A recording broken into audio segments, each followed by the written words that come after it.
Coaching centre. இன்னைக்கு நம்ம பார்க்க போறது என்ன அப்படின்னு பாத்தீங்கன்னா ஜாகிரபி. ஓகேவா?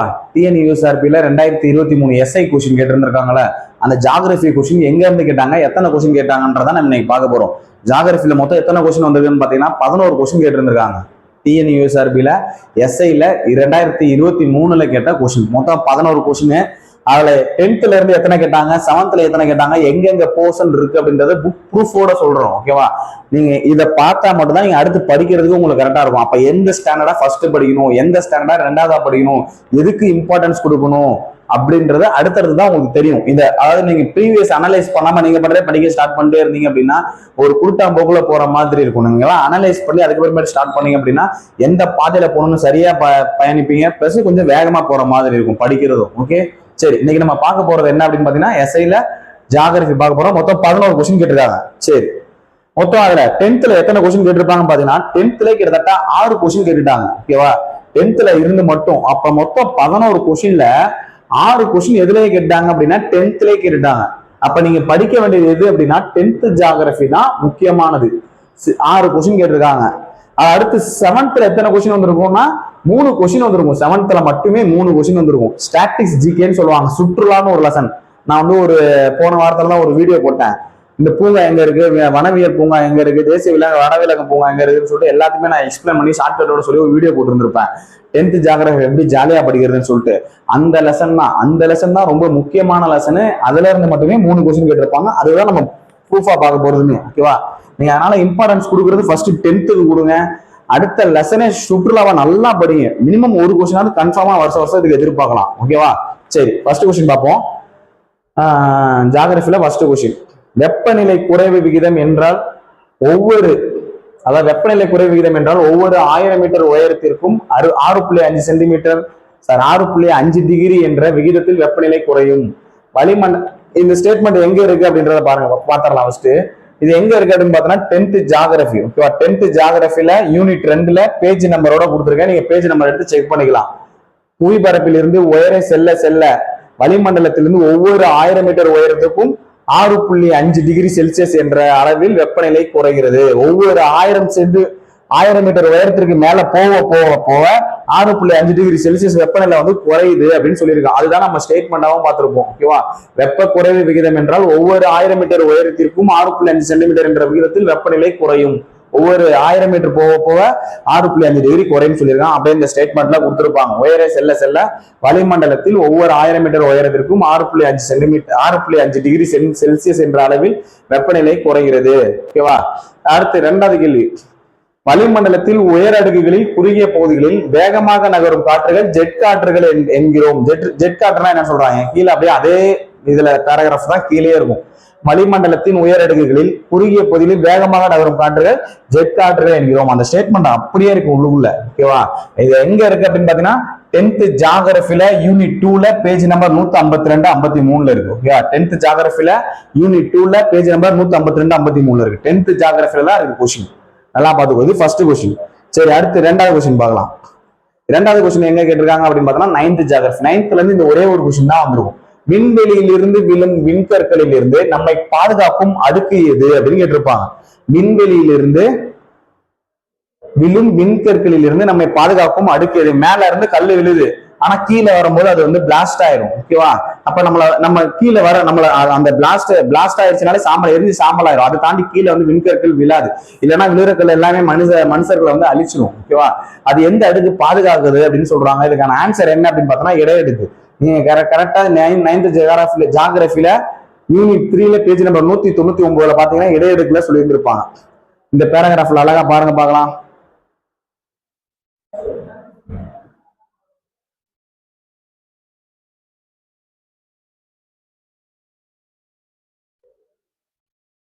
இந்த ஸ்டேட்மெண்ட் பார்க்கலாம். புவியை நோக்கி வரும் விண்கற்கள் இவ்வடுக்குகளில் நுழைந்ததும் எரிவிக்கப்படுகின்றன. இடையடுக்கின் மேல் மீசோபஸ். அது ஒண்ணும் இல்லை, அதாவது புவியை நோக்கி வரும் விண்கற்கள், மேல இருந்து வர விண்கற்கள்லாம் இந்த இடையடுக்குல இது இவ்வடுக்குன்னு சொல்றதா மேல அந்த பேராகிராஃபோட ஸ்டார்டிங் இடையடுக்கு. ஓகேவா? புவியை நோக்கி வரும் மின்கற்கள் இவ்வடுக்கில் நுழைந்ததும் எரிவிக்கப்படுகின்றன. எரிச்சு நம்மளை பாதுகாக்குதுன்னு சொல்லி வந்திருப்பாங்க. ஓகேவா? எதுக்கு? இடையடுக்குல. எந்த அடுக்குன்னு தான் அவன் கேள்வி கேட்டிருக்கான். மனிதர்களை பாதுகாக்கும் அடுக்கு. மேல இருந்து வரும் மின்கற்கள் இடையடுக்குல நுழைஞ்சதும் அந்த கற்கள் விண்கற்கள்லாம் வந்து எரிஞ்சு நாசமாயிரும், அவ்வளவுதான். கீழே வந்து மனிதர்களை தாக்குறதுக்கு வராது. மனிதர்களை பாதுகாக்கும் அடுக்கு எது விண்கற்கள்ல இருந்து அப்படின்னு கேட்டீங்கன்னா இடையெடுக்கு ஆன்சர் 9th ஜாகிரபில கேட்டிருந்திருப்பாங்க. சரி, அடுத்த கொஸ்டின் இது ஸ்டாட்டிக்ஸ் ஜிகே, பொதுவா இருக்கிறதா மாறவே மாறாது. இது என்ன அப்படின்னு பாத்தீங்கன்னா செவன்த் ஜாகிரபில 3 கொஸ்டின் கேட்டிருப்பாங்க. 3மே பாக்ஸ்ல தான் இருக்கும், பாக்ஸ் கொஸ்டின் தான். அப்படியே எக்ஸ்பிளைன் பண்ணிருக்கிறது. கிர் தேசிய பூங்கா எங்க இருக்கு? ரந்தம்பூர் தேசிய பூங்கா, சஞ்சய் காந்தி தேசிய பூங்கா, கார்பெட் தேசிய பூங்கா. இதுல சஞ்சய் காந்தின்றதுதான் நம்ம புக்ல இருக்காது, மீதி இருக்கிற 3மே வச்சு நம்ம ஆன்சர் அடிக்கலாம். இப்ப கிர் தேசிய பூங்கா எங்க அப்படின்னு பாத்தீங்கன்னா குஜராத்ல இருக்கும். ஓகேவா? கிர் தேசிய பூங்கா குஜராத், ரந்தம்பூர் ராஜஸ்தான், கார்பெட் உத்தரகாண்ட். இப்ப ABC 3மே தெரிஞ்சனால இதை நார்மலா என்ன பண்ணிடலாம், சஞ்சய் காந்தினா மகாராஷ்டிரான்னு அனுப்பிச்சிடலாம். ஆன்சர் ABCD அந்த வரிசையா இருக்கிறது ஆன்சரா இருக்கும். அப்ப இது எங்க இருக்கு அப்படின்னு பார்த்தலாமா? 7th ஜாகிரபில 3rd டேர்ம்ல பேஜ் நம்பர் 181 182 என்னென்ன பார்த்தோம்னு பார்க்கலாமா?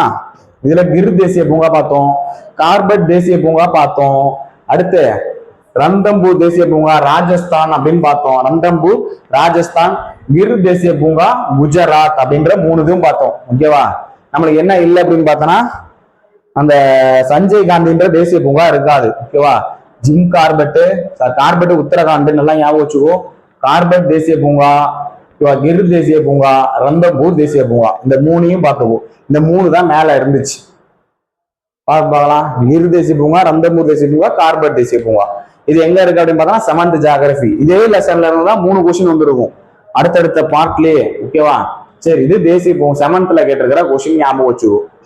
பேஜ் நம்பர் 181 82 இதுதான் நான் நடத்தியிருப்பேன். ஜாலியா ஜாகிரபி படிக்கலாம்னு கீழே இருக்கும். ஓகேவா? நம்மளோட வீடியோல நீங்க பாத்துக்கோங்க. பார்க்கலாம் அப்படின்னா எப்படி மெமரி பண்றதுன்னு சொல்லிட்டு நான் அதை எடுத்திருப்பேன் ஷார்ட்கட் சொல்லி. சரி, அடுத்து மனாஸ் உயிர்கோள காப்பகம் எங்கு அமைந்துள்ளது? 10th geography. மனாஸ் உயிர்கோள காப்பகம் எங்கு அமைந்துள்ளது? இந்த உயிர்கோள காப்பகம் மொத்தம் எத்தனை இருக்குன்னு கேட்டா 18. 10th ஜாகிரபி படி மொத்தம் எத்தனை இருக்குன்னா 18. ஒரு புக்ல 12 இருக்கும், 15 இருக்கும், 18 இருக்கும். 18 தான் நீங்க ஆன்சரா எடுத்துக்கணும். ஓகேவா? சரி, ஏன் அப்படின்னா ஹையர் ஸ்டாண்டர்ட்ல என்ன இருக்குதோ அதான் நீங்க ஆன்சரா எடுத்துக்கணும். இப்ப உயிர்கோள காப்பகங்கள் எத்தனைக்குன்னா 18. இல்ல, அவங்க கேள்வி கேட்கறது என்னன்னு கேட்டா மனாஸ். அவங்க கேள்வி கேட்கறது மனாஸ் உயிர்கோள காப்பகம். ஓகேவா? இப்ப நான் உங்களுக்கு காமிக்கிறது என்ன ஸ்டாண்டர்ட்னா 10th ஜாகிரபில, அதாவது ஓல்டு புக்ன்றது ஓல்டு புக் கிடையாது, நியூ புக் தான். ஆனா இது வந்து டேர்ம் புக். ஓகேவா? இது வந்து என்ன அப்படின்னா நம்மளுக்கு முன்னாடி டேர்ம் 1 டேர்ம் 2 அப்படின்னு கொடுத்துருந்தாங்களா, அந்த டேர்ம் புக்ல ஃபர்ஸ்ட் டேர்ம்ல இந்த 119வது பேஜ்ல இந்த கொஸ்டின் இருக்கும். ஓகேவா? ஃபுல் புக்ல வேற ஒரு பேஜ்ல இருக்கும். நான் டேர்ம் புக் வச்சிருக்கவங்களுக்கு இந்த இதை சொல்றேன். அவங்க கேள்வி கேட்டது என்ன, மனாஸ் தேசிய பூங்காவா? மனாஸ் எங்க இருக்குன்னு பாத்துடலாம். இங்க இருப்பாரு 9ஆவதா இருக்கு பாரு, மனாஸ் 9ஆவதா இருக்கிறது. மனாஸ் அசாம், மனாஸ்ன்றது அசாம்ல இருக்குது. ஓகேவா? இது 9ஆவதா இருக்கு. அவங்க கேள்வி கேட்டுக்கிறது மனாஸ் உயிர்கோள காப்பகம் எங்க அமைந்துள்ளது? இது எல்லாமே உயிர்கோள காப்பகங்களோட மாநிலம் தான் கொடுத்துருக்கான். 9ஆவதுல மனாஸ் இருக்கும். ஓகேவா? இப்ப இருக்கிற ஃபுல் புக்ல என்ன கொடுத்துருப்பான், ஏன்னா இந்த மாதிரி டயகிராம்ல கொடுத்துருக்கான். ஃபுல் புக் தான் நான் வச்சிருக்கேன் அப்படின்னு சொல்லி படிக்கிறவங்களுக்கு என்ன அப்படின்னா இந்த மாதிரி டயகிராம் கொடுத்துட்டு அவன் சைட்ல சொல்லியிருந்திருப்பான். அதாவது இந்த மாதிரி சிகப்பு கலர்ல டாட் வச்சிருக்கேன் அப்படின்னா அதெல்லாம் உயிர்கோள காப்பகம், கிரீன் கலர்ல இருக்கிறது டைகர் இருக்குதுன்னு சொல்லிட்டு இதுக்குள்ளேயே எக்ஸ்பிளைன் பண்ணியிருப்பான். உயிர்கோள காப்பகம், தேசிய பூங்கா எங்க இருக்கு, டைகர் ரிசர்வ் எங்க இருக்குன்னு இதுக்குள்ளே எக்ஸ்பிளைன் பண்ணியிருப்பான். இந்த டயகிராம நீங்க நல்லா ப்ரிப்பேர் பண்ணீங்க அப்படின்னா இந்த இடத்துல மனாஸ் அப்படின்னு இருக்கும், மனாஸ் அசாம் அப்படின்றது இருக்கும். ஓகேவா? அது இங்க நினைக்கிறேன். சரி, பாத்துக்கோங்க. ஆனா இந்த மேப் புது புக் படிக்கிறவங்களுக்கு பேஜ் நம்பர் என்ன அப்படின்னா 10th, அதாவது ஒரே புக் 10th ஜாகிரபில பேஜ் நம்பர் 160 இந்த இமேஜ் பாத்தீங்க அப்படின்னா அதுல டாட்ல ரெட்ல டாட் வச்சு மனாஸ் அசாம் இருக்கும். அதை வந்து டேர்ம் புக்ல படிக்கிறேன் சார் அப்படின்னா 119வது பேஜ்ல இந்த பேராகிராஃப் இருக்கும். இந்த பேராகிராஃப்ல வந்து நீங்க படிச்சிடலாம். 18 உயிர்கோள காப்பகமே முக்கியமானதுதான். ஓகேவா? சரி, அடுத்து இது 10th ஜாகிரபி தான். அடுத்து நம்ம பார்க்க போறது நாச்சியார் கோவில் எந்த உற்பத்திக்கு புவிசார் குறியீடு பெற்றது? நாச்சியார் கோவில் எந்த உற்பத்தி பொருளுக்கு புவிசார் குறியீடு பெற்றது அப்படின்னு கேட்டீங்கன்னா குத்து விளக்கு. நாச்சியார் கோவில் எந்த உற்பத்திக்கு புவிசார் குறியீடு பெற்றதுன்னு கேட்டீங்கன்னா குத்து விளக்குக்கு வந்து புவிசார் குறியீடு கொடுத்திருந்தாங்க. புவிசார் குறியீடு எது எதுக்கு கொடுத்துருக்காங்கன்னு சொல்லிட்டு ஒரு பேராகிராஃப் கொடுத்துருப்பாங்க.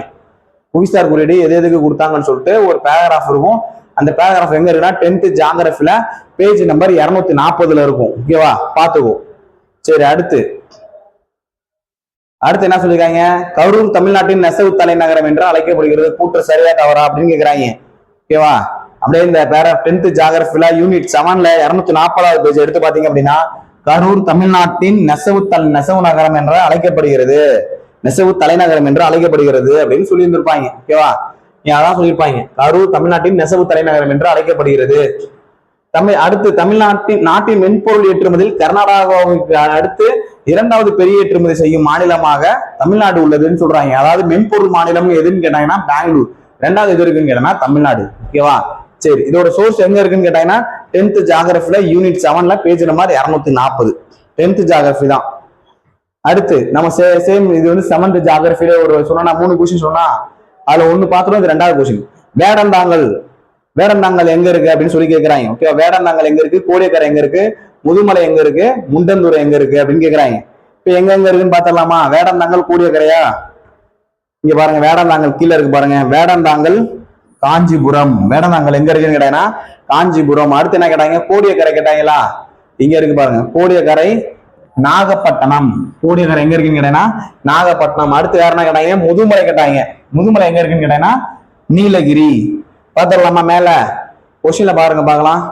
அடுத்து முண்டந்துறை கேட்டிருக்காங்க. முண்டந்துறை எங்க இருக்குது? திருநெல்வேலியில இருக்கு. முண்டந்துறை வனவிலங்கு சரணாலயம் திருநெல்வேலி. அப்படியே ஒரு பாக்ஸ்ல கொடுத்துருப்பாங்க 7th ஜியோகிராஃபி பேஜ் நம்பர் 185. ஓகேவா, அப்ப தவறானது எது? வேடந்தாங்கல் வந்து காஞ்சிபுரத்துல இருக்கும், ஆனா அவன் சொல்லியிருக்கிறது செங்கல்பட்டு. ஓகேவா, சரி. அடுத்து கோடியக்கரை, அது ஆக்சுவலா திருச்சி புதுசா இருக்கிற செங்கல்பட்டுன்னு சொல்லிட்டு போடுறாங்கன்னு நினைக்கிறேன். கோடியக்கரை வந்து நாகப்பட்டினத்துல இருக்கும். ஓகேவா, அடுத்து முதுமலை வந்து நீலகிரி, முண்டந்துறை, திருநெல்வேலி. Nilgiri right, Tirunelveli right. ஓகேவா, கோடியக்கரை வந்து ஆக்சுவலா நாகப்பட்டினம். இதுதான் தப்பானது. இதுல வந்து காஞ்சிபுரம்னு புக்கு போட்டிருந்தாங்க, ஆனா நியூல வந்து ஆக்சுவலா கரண்ட் அஃபேர்ஸ்ல வந்து காஞ்சிபுரத்துல இருந்து பிரிச்சு இப்ப வேடந்தாங்கல் எங்க இருக்குன்னு கேட்டா செங்கல்பட்டுல இருக்குதுன்னு கரண்ட் அஃபேர்ஸ் படி போட்டிருக்காங்க. அதனால தப்பானது எதுன்னு கேட்டா கோடியக்கரை விழுப்புரத்துல இருக்குதுன்றது தப்பு. அப்ப 2க்கு ஆன்சர் என்ன அப்படின்னு பார்த்தோன்னா, சாரி, இந்த கொஸ்டினுக்கு ஆன்சர் தப்பு என்னன்னு கேட்டா 2 எங்க போட்டிருக்காங்க? இந்த இடத்துல போட்டிருக்காங்க. 2க்கு ஆன்சர் பி வந்து அதுல தப்பா இருக்குது. ஓகேவா, கோடியக்கரைன்றது நாகப்பட்டினம் வந்துருக்கணும். முதுமலை நீலகிரி கரெக்ட் தான், முண்டந்துறை திருநெல்வேலி கரெக்ட் தான், வேடந்தாங்கல் காஞ்சிபுரத்துல இருக்கும். ஆனா இப்ப பிரிச்சு என்ன இதுல கொண்டு சேர்த்திருக்காங்க? செங்கல்பட்டுல சேர்த்திருக்காங்க. கோடியக்கரை நாகப்பட்டினம் வந்திருக்கணும், அதுதான் தப்பு. அப்ப ஆன்சர் 2வது கொஸ்டின்ல பி வந்து தப்பா இருக்குது. ஓகேவா, சரி. அடுத்து இது எங்க இருக்கு அப்படின்னு கேட்டா 7th திட்டம்ல page number 185. 3 question 7th இருந்தே கேட்டாங்க. நான் இதுதான் நடத்திருந்தேன், நல்லா பாத்துக்கோங்க, முக்கியமான சாப்டர். ஓகேவா, சரி. அடுத்து ஜெய்சல்மார் காற்று பூங்கா எங்க அமைந்துள்ளது? நீங்க ஹிஸ்டரி படிக்கும் போது இந்த ஜெய்சல்மார் நல்லா படிச்சிருக்கீங்க. ஜெய்சல்மார்னா ராஜஸ்தான் அப்படின்னு நல்லா படிச்சிடலாம். 12th ஜியோகிராஃபி இதுக்குன்னு படிக்கணுமான்னு கேட்டா படிக்க தேவையில்ல. ஆனா இந்த லைன் எங்க இருந்து எடுத்தாங்கன்னு கேட்டா 12th இருந்து எடுத்திருப்பாங்க. ஆனா ஜெய்சல்மார் அப்படின்றது ராஜஸ்தான்றது நீங்க ஹிஸ்டரி படிக்கும் போதே நீங்க அடிச்சிடலாம். ஓகேவா, அதனால ஒன்றும் பிரச்சனை இல்லை. சரி, இது எங்க இருக்குது அப்படின்னு பார்க்கலாமா? 12th ஜியோகிராஃபில ராஜஸ்தானில் உள்ள ஜெய்சல்மாரில் காற்று பூங்கா ஆகியவை இந்தியாவில் உள்ள காற்றாலை பண்ணையில் முதல் மற்றும் 2வது பெரிய காற்றாலைகளாகும். தேவையில்லை நம்மளுக்கு. ஜெய்சல்மார் காற்று பூங்கா டேஷில் அமைந்துள்ளது. ராஜஸ்தானில் உள்ள ஜெய்சல்மாரில் காற்று பூங்கா அமைந்துள்ளதுன்னு சொல்லியிருக்காங்க. அவ்வளவுதான் நம்மளுக்கு. ஆனா இந்த 12th ஜியோகிராஃபி ப்ரிப்பேர் பண்ணணும்னு கேட்டா 6th to 10th வரை ப்ரிப்பேர் பண்ணா போதும். ஜியோகிராஃபியை பொறுத்தவரை 6th to 10th. 11th 12th box மட்டும் ப்ரிப்பேர் பண்ண. 11th 12th ஜியோகிராஃபிக்கு போகாது, ஆனா ஹிஸ்டரிக்கு போகும், பாலிட்டிக்கு கண்டிப்பா போகும், எக்கனாமிக்ஸ் கையில் லைட்டா வைப்பாங்க. ஓகேவா, நீ பாக்குறது ஹிஸ்டரியும் பாலிட்டியும் நல்லா பாத்துக்கோ. 14 கொஸ்டின் கேட்டு இருந்திருப்பாங்க. ஓகேவா, ஹிஸ்டரியிலையும் ஹிஸ்டரியில 11, பாலிட்டியில 14 கொஸ்டின். ஆனா பாலிட்டிக்கு தான் இம்பார்ட்டன்ஸ் நிறைய கொடுக்கணும். ஆனா பாலிட்டி நல்லா பாத்துக்கோங்க. ஜியோகிராஃபி 10th வரை போதுமானதான். 10th 7th 9th உட்கார்ந்துச்சு கொஸ்டின் எல்லாமே. சரி, நம்ம அடுத்த கொஸ்டின் பார்க்கலாம். ஜெய்சல்மார் ராஜஸ்தான். அடுத்து 2011ஆம் ஆண்டு மக்கள் தொகை கணக்கெடுப்பின்படி இந்தியா எந்த மாநிலம் குறைந்த எழுத்தறிவு விகிதம் கொண்டுள்ளது? இந்தியாவில் எந்த மாநிலம் குறைந்த எழுத்தறிவு விகிதத்தை கொண்டுள்ளது அப்படின்னு கேட்டிருக்காங்க. ஓகேவா, பார்க்கலாம். 2011ஆம் ஆண்டு மக்கள் தொகை கணக்கெடுப்பின்படி இந்திய மக்கள் தொகையில் 2011ஆம் ஆண்டு மக்கள் தொகை கணக்கெடுப்படி இந்திய மக்கள் தொகையின் எழுத்தறிவு விகிதம் 74.04%. அடுத்து இவற்றில் ஆண்களின் எழுத்தறிவு விகிதம் இதெல்லாம் கொடுத்திருக்காங்க. கீழே கொடுத்திருப்பாங்க. ஓகே, அவன் கேட்கறது மாநிலம் எந்த மாநிலம் எழுத்தறிவுல குறைவா கொடுத்ததுன்னு கேட்கிறாங்களா?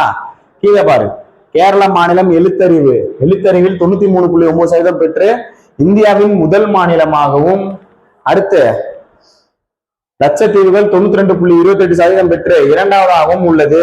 குறைந்த எழுத்தறிவு பெற்ற மாநிலம் பீகார். குறைந்த எழுத்தறிவு பெற்ற மாநிலம் பீகார் அப்படின்னு சொல்லிட்டு மொத்த எழுத்தறிவு பத்தியுமே சொல்லியிருப்பாங்க. இதுல 2011ஆம் ஆண்டு மக்கள் தொகை கணக்கெடுப்பின்படி இந்தியாவோட எழுத்தறிவு விகிதம் எந்த மாநிலம் அதிகமா வாங்கியிருக்கு, எந்த மாநிலம் குறைவா வாங்கியிருக்குது இந்த டீடைல்ஸ் இதை கொடுத்துருப்பாங்க. 10th ஜியோகிராஃபி யூனிட் 5ல கொடுத்துருக்காங்க. ஓகேவா? 2011ஆம் ஆண்டு மக்கள் தொகை கணக்கெடுப்பின்படி இந்தியாவில் எந்த மாநிலம் குறைவான எழுத்தறிவு விகிதம் கொண்டுள்ளதுன்னு கேட்டா பீகார். அவ்வளவுதான். மக்கள் தொகை அதிகமா உள்ளதுதான் உத்தரப்பிரதேசம். மக்கள் தொகை அதிகமா உள்ள மாநிலம் எதுன்னு கேட்டா உத்தரப்பிரதேசம். சரி, அடுத்து மறுபடி ஒரு ஸ்டாட்டிக்ஸ் ஜிகே தான் வருது. ஓகேவா? 10th ஜியோகிராஃபில இதுவும் 10th ஜியோகிராஃபி யூனிட் 3ல பேஜ் நம்பர் 173ல இருக்கும். கர்நாடகா எதுக்கு, அஸ்ஸாம் எதுக்கு, கேரளா எதுக்கு, குஜராத் எதுக்கு அப்படின்னு சொல்லி கேட்டிருந்திருப்பாங்க. ஓகேவா? சரி, பார்க்கலாம், கீழே பார்க்கலாம் இந்த ஸ்டேட்மெண்ட்டை. இந்தியாவில் குஜராத் மாநிலம் எண்ணெய் வித்துகள் உற்பத்தியில் முதலிடத்தில் உள்ளது. எண்ணெய் வித்துகள் உற்பத்தியில முதலிடத்தில் உள்ளது எதுன்னு கேட்டீங்கன்னா குஜராத் அப்படின்னு சொல்லிட்டாங்களா? அப்ப இங்க என்னன்னு போட்டுடலாம், குஜராத் வந்து ஃபர்ஸ்ட்டுக்கு என்ன வந்துடும், எண்ணெய் உற்பத்தி அப்படின்னு வந்துடும். ஓகேவா? எல்லாமே இந்த ஒரு பேராகிராஃப்லயே இருக்கும். அடுத்த ஸ்டேட்மெண்ட், இந்தியாவில் தேயிலை உற்பத்தி செய்யும் முதன்மை மாநிலம் அசாம். அடுத்து கர்நாடகா, காப்பி உற்பத்தியில் கர்நாடகா. 1902ஆம் ஆண்டு இங்க ரப்பர்னு போடுறாங்க பாரு. கேரளாவில் முதல்ல ரப்பர் தொழிற்சாலை ஆரம்பிச்சாங்க 1902ல. அப்ப ரப்பர்னா கேரளா, கர்நாடகானா காப்பி, தேயிலைனா அசாம், எண்ணெய் வித்துக்கள்னா குஜராத். இததான் அப்படியே ஒரு பொறுத்துக்க கொஸ்டினா கேட்டாங்க ஒரு பேராகிராஃப்ல இருக்கிறத. கர்நாடகா காப்பி, அசாம் தேயிலை, கேரளா ரப்பர், குஜராத் எண்ணெய் வித்துக்கள். முடிஞ்சா? சரி, அப்ப ஆன்சர் என்னன்னு வந்துருக்கும் இதுக்கு அப்ப ஆன்சர் என்னன்னு இருக்கும்? கர்நாடகாவுக்கு என்னன்னு சொல்லியிருந்தோம், கர்நாடகா காப்பி. ஓகேவா? அசாம் தேயிலை 2, கேரளா ரப்பர் 3, இது 4. அப்ப டிசிபிஏ, டிசிபிஏ ஆன்சர் என்னன்னு பார்த்தோம்னா ஏ ஆப்ஷன். ஓகேவா? சரி, அடுத்து தமிழ்நாட்டில் இந்திரா காந்தி வனவிலங்கு சரணாலயம் எங்க உள்ளது? 7th ஜியோகிராஃபி தான், அதே லெசன், சுற்றுலான்ற அதே பாடம் தான். ஓகேவா? Page number 185. இந்திரா காந்தின்னு வந்துட்டாலே கோயம்புத்தூர் தான், வேற எதுவுமே இல்லை, எங்கேயும் போக வேணாம். இந்திரா காந்தின்னு வந்துட்டா கோயம்புத்தூர் அடிச்சா போதும். ஓகேவா? வனவிலங்கு சரணாலயம் அங்கதான் இருக்குது, இந்திரா காந்தி தேசிய பூங்காவும் அங்கதான் இருக்குது. ஓகேவா? சரி, இந்திரா காந்தி வனவிலங்கு சரணாலயம் எங்க இருக்குன்னு கேட்டா கோயம்புத்தூர் 7th ஜியோகிராஃபில சுற்றுலான்ற லெசன்ல இருக்கும், செகண்ட் டேர்ம்ல. அவ்வளவுதான். மொத்தம் 11 கொஸ்டின் இதுலயே வந்திருக்கும். ஓகேவா? நம்மளுக்கு கேட்டிருக்கிற 7th ஜியோகிராஃபில இருக்கிற 11 கொஸ்டின் முடிஞ்சு. எப்படி படிக்கணும்ன்ற பாத்துக்கோங்க. 10th ஜியோகிராஃபி நீ ப்ரிப்பேர் பண்றீங்க அப்படின்னா 10th இருந்து வாங்க. 10th ஜியோகிராஃபியை 1க்கு 10 தடவை திருப்பி படிங்க. அந்த ஜியோகிராஃபிலையும் அவன் ஸ்டாட்டிஸ்டிக்காவா இருக்கிறதா எடுக்கிறான். ஓகேவா? எந்த லைன்லயும் மிஸ் பண்ணக்கூடாது. பிளஸ் தேசிய விலங்கு எங்க இருக்குது, வனவிலங்கு பூங்கா எங்க இருக்குது, காற்றாலை எங்க இருக்குது, எந்த மாநிலம் எந்த மாநிலத்தோட உற்பத்தியில அதிகமா இருக்கு, இந்த மாதிரி ஸ்டேட்மெண்ட்லாம் இருக்கும்போது அதிகமா ப்ரிப்பேர் பண்ணிக்கோங்க. ரொம்ப யூஸ்ஃபுல் டேட்டாவா இருக்கும். ஓகேவா? 10th வரை இருக்குது. 10th படிச்சிட்டீங்க அப்படின்னா அடுத்து 7th போயிட்டு அந்த சுற்றுலான்ற லெசன் எடுத்து படிச்சிருங்க. அந்த லெசன்ல தான் அதிகமா கொஸ்டின் உட்காருது. அடுத்து 9th, அடுத்து நீங்க வந்து ஓரளவு 9th 8th 7th 6th இதையும் ஒரு டைம் ஓடிடுங்க. 6th இருந்து கொஸ்டினே கேட்கல, 8th இருந்து கொஸ்டின் கேட்கலன்னு விட்டுறாதீங்க. அதையும் ஒரு ஓட்டிடுங்க. ஓகேவா? நம்மளுக்கு 11 கொஸ்டின் கேட்டாங்க. நம்மளுக்கு கேட்டது இதுல என்ன அப்படின்னு பார்த்தோம்னா 12th இருந்து ஒரு கொஸ்டின் வந்துருந்துச்சு, 10th இருந்து ஒரு 6 கொஸ்டின் கேட்டிருந்தாங்க, 3 கொஸ்டின் 7th இருந்து கேட்டிருந்தாங்க, 9th இருந்து ஒரு கொஸ்டின் கேட்டிருந்தாங்க. அவ்வளவுதான். நம்மளுக்கு 6th to 10th 12th ஒரு கொஸ்டின் அவ்வளவுதான் போயிருக்காங்க. நீங்க அதனால 10th வர நல்லா ப்ரிப்பேர் பண்ணாலே, ஹிஸ்டரி நல்லா ப்ரிப்பேர் பண்ணாலே அந்த 12th இருக்கிற கொஸ்டின் நீங்க இங்கேயே அடிச்சிடலாம். அதனால போதுமானது இது. ஓகேவா? ஜியோகிராஃபிக்கு. சரி, இந்த வீடியோ உங்களுக்கு பிடிச்சிருக்குன்னு நினைக்கிறேன். நம்ம அடுத்தடுத்த வீடியோல ப்ரூஃப் எங்க இருக்குன்னு நம்ம சொல்றோம். நம்ம ஆல்ரெடி இந்த மாதிரி புக் ப்ரூஃப் எதுக்கு போட்டுட்டோம் அப்படின்னா ஹிஸ்டரிக்கு போட்டாச்சு, நம்மளுக்கு கீழே இருக்கும். ஹிஸ்டரிக்கு போட்டாச்சு, பாலிட்டிக்கு போட்டாச்சு. இது 3வது வீடியோ ஜியோகிராஃபிக்கு போறது. அடுத்த வீடியோல எக்கனாமிக்ஸ்க்கு போடுவோம். ஓகேவா?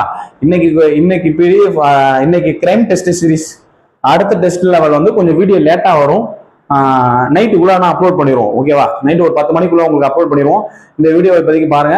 வீடியோ பிடிச்சிருந்தது அப்படின்னா லைக் பண்ணுங்க, ஷேர் பண்ணுங்க, சப்ஸ்கிரைப் பண்ணுங்க. தேங்க்யூ.